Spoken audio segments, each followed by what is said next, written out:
Good morning friends आज हम बहुत ही महत्वपूर्ण टॉपिक जिसे लीवर की खराबी या सिरोसिस या सीएलडी बोलते हैं इसके ऊपर चर्चा करेंगे।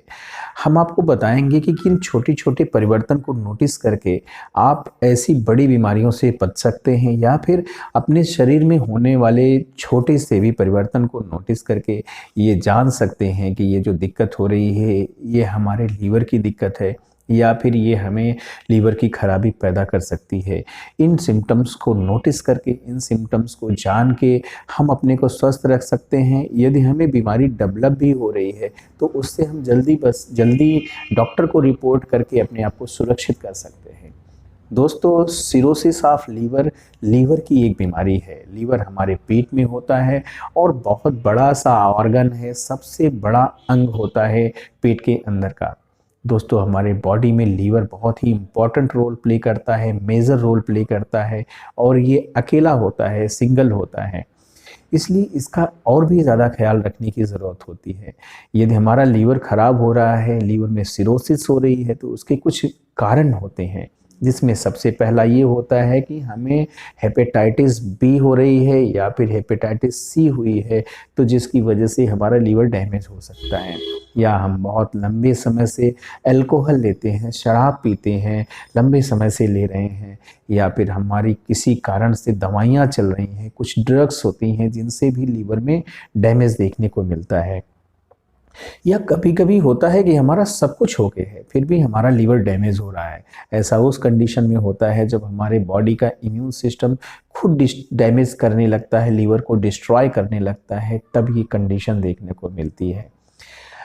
स्टडीज़ कहती हैं कि ऐसे लोग जो बहुत फैटी हैं या जिनके लीवर पे बहुत ज़्यादा फैट डिपॉजिट हो रहा है, उनका भी लीवर ख़राब होने का चांस रहता है या ख़राब हो जाता है।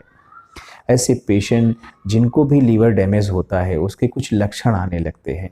इम्पॉर्टेंट बात ये है कि ये लक्षण एक दिन में नहीं आते, ये एक दिन, 2 दिन, 10 दिन की बीमारी नहीं है, ये स्लो प्रोग्रेशन डिजीज़ है। ये धीरे धीरे होने वाली बीमारी है। इसके लक्षण स्लोली आते हैं और समय के साथ ये आगे बढ़ते हैं, इसलिए इसको बहुत ही ध्यान देने की ज़रूरत होती है।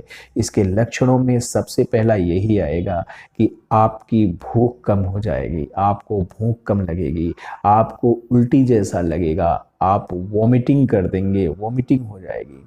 शरीर में पीलिया के लक्षण आ जाते हैं, पीलिया डेवलप होने लगता है, शरीर पीला होने लगेगा, आंखें पीली होने लगेगी, पेशाब पीली आने लगेगी, साथ ही साथ आपका स्टूल या लेटरिन वो भी पीला आने लगेगा। दोस्तों, ऐसे पेशेंट को बहुत ज़्यादा शरीर में कमजोरी लगती है, शरीर का वजन कम होने लगेगा, मसल का वेस्टेज देखने लगेगा, देखेंगे कि शरीर सूखता सा जा रहा है, मांसपेशियां कम होती जा रही हैं। लेकिन ऐसे पेशेंट का पेट निकलने लगता है, शरीर तो वेस्ट हो रहा है लेकिन पेट निकल रहा है। ऐसे पेशेंट को समय के साथ नपुंसकता आ सकती है या फिर नपुंसकता आ जाती है। पुरुषों में भी ब्रेस्ट का डेवलपमेंट देखने को मिलता है।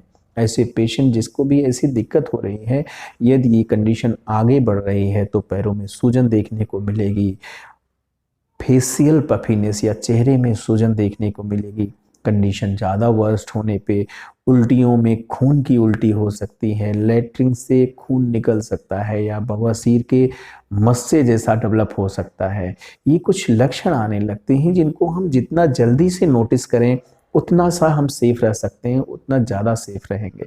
इसलिए दोस्तों, अपना बहुत ख्याल रखें, छोटे छोटे लक्षणों को नोटिस करना चाहिए और उन्हें डॉक्टर को बताना चाहिए। डॉक्टर जो बोलते हैं उसे फॉलो करना चाहिए। अपना बहुत ख्याल रखें। Thank you, thanks for watching.